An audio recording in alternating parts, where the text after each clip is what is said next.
Welcome back to the Auto Insider, where you come to find out what's new, what's hot, and what's not in the automotive industry.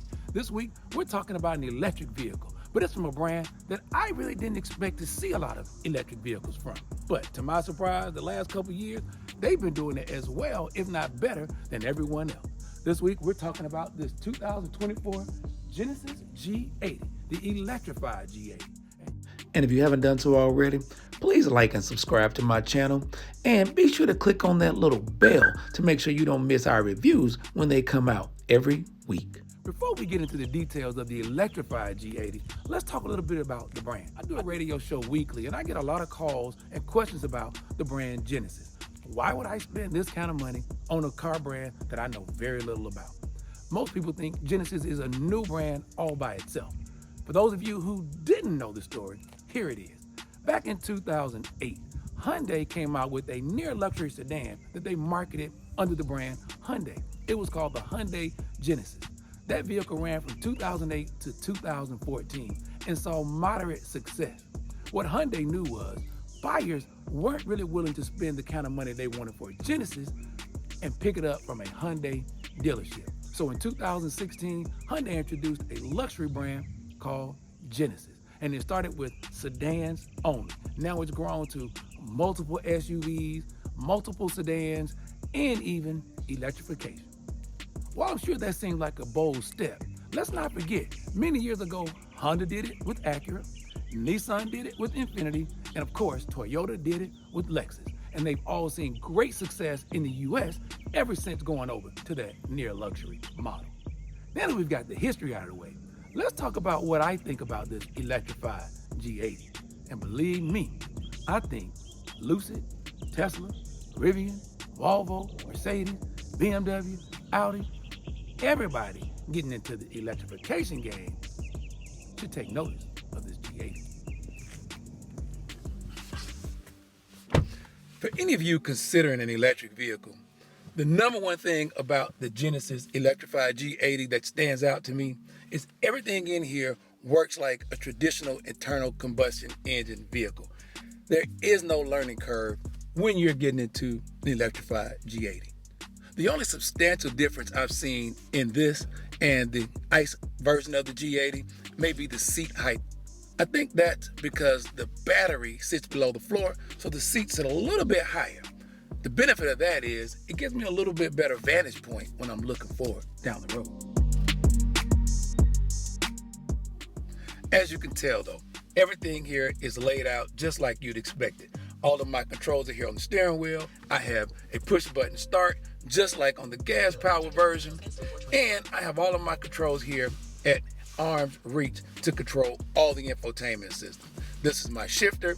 It's a little bit odd, but it's the same way on all Genesis. This is my control for my infotainment system. I have nice wood grain trim here, cup holders, drive modes, and parking assist.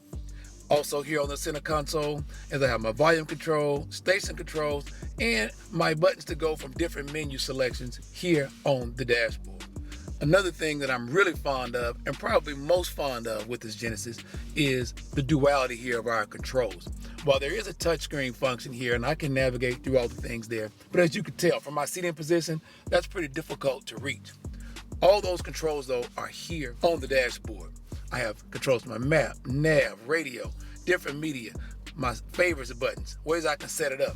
I also have my controls here for my HVAC, dual climate controls. You can sync these. You also have heated and ventilated seats for both front seat passengers, and all that is controlled right here. But if you're a techie and you want to use that, it's available on the touchscreen as well. And I use the word duality. Let's go with redundancies, because you also have those same controls right here on the steering wheel. I can control my radio stations, my volumes, answer my phone calls, switch to different media modes, as well as set this fantastic dynamic radar cruise control. And I call the dynamic radar cruise control fantastic because it is. But there was one drawback. We recently did a review on the Hyundai Palisade, which, if you remember from the introduction, Hyundai is supposed to be a step lower than the Genesis. That Palisade had a lane changing feature with this dynamic radar cruise control.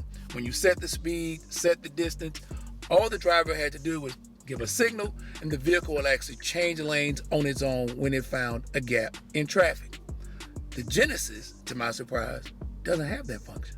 And even though Genesis has gone all new tech, they've kept cool things like a place to put your glasses when you're done with your drive. I love that feature.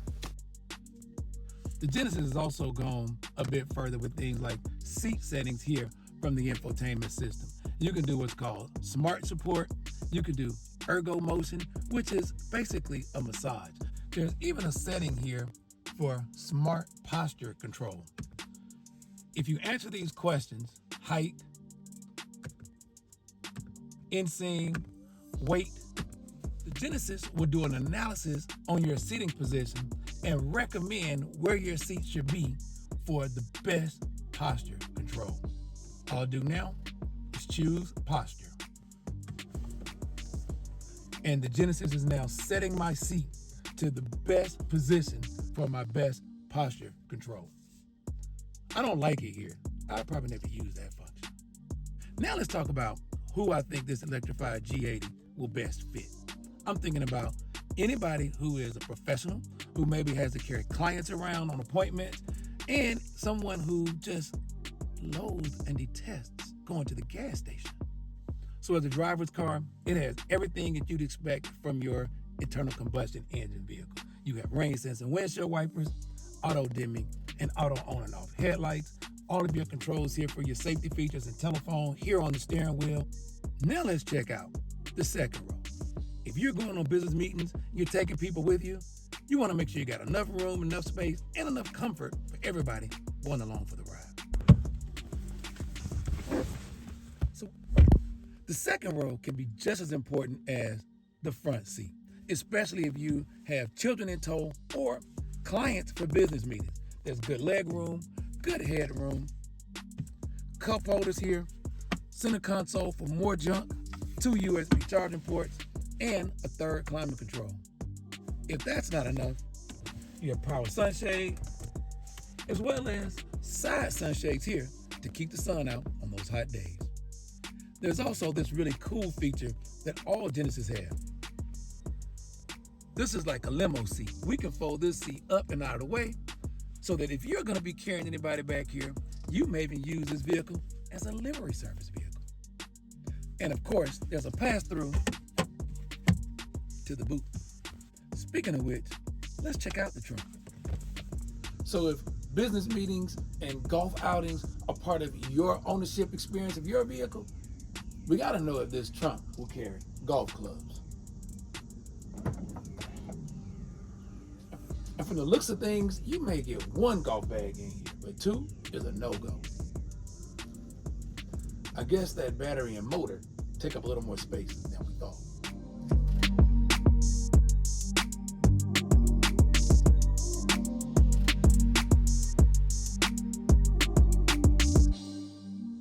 And the front end of a Genesis is unmistakable. Some people mistake this for another vehicle, but we won't talk about that. This grille though, there's no denying a Genesis when it pulls up behind you. One of the things Genesis did really well with this electrified G80 is hiding the charger. The charge port is right here in the grille. This is for a standard charge, and this is for a fast charge. It's hidden away, so when you're done, no one knows you're driving an electric vehicle. But you don't typically talk about design aesthetics on vehicles when we do reviews, because we believe that beauty is in the eye of the beholder. But this one thing about the Genesis we have to talk about. It's the split headlight design. I love the way Genesis has distinguished themselves from everybody else with this design. But they didn't stop there. They brought it here for the side with the turn signals, reminiscent of an old Buick to me. I really like that. But then they brought it all the way back to the rear of the vehicle as well. Tail lights have that same design aesthetic. This electrified G80 gives me a mid-century modern type feel with this dark blue exterior, the brown interior, very minimalist design across the dash, and then going back to this retro theme here with this vent look here on the side gives me 80s and 2000s all together. If you're looking for an electrified vehicle that you don't have to do a lot of learning to get to know it and drive it, this electrified G80 should be on your list. It's certainly on mine. The question is this electrified G80 hot or not? Aside from not being able to wirelessly sync my Apple CarPlay to the infotainment system, we'd have to give it a hot. Luxury, covered, looks polarizing, but all in all, it's not bad to look at. Also, with the design of the front end, grille, and headlights, you're not going to be confused with any other vehicle on the road. It stands out as a Genesis. It took a while for people to adopt Acura, Infiniti, and Lexus, so we expect the same learning curve with Genesis. But once you all figure out just what you get for the money, I think you too will figure this G80 is hot.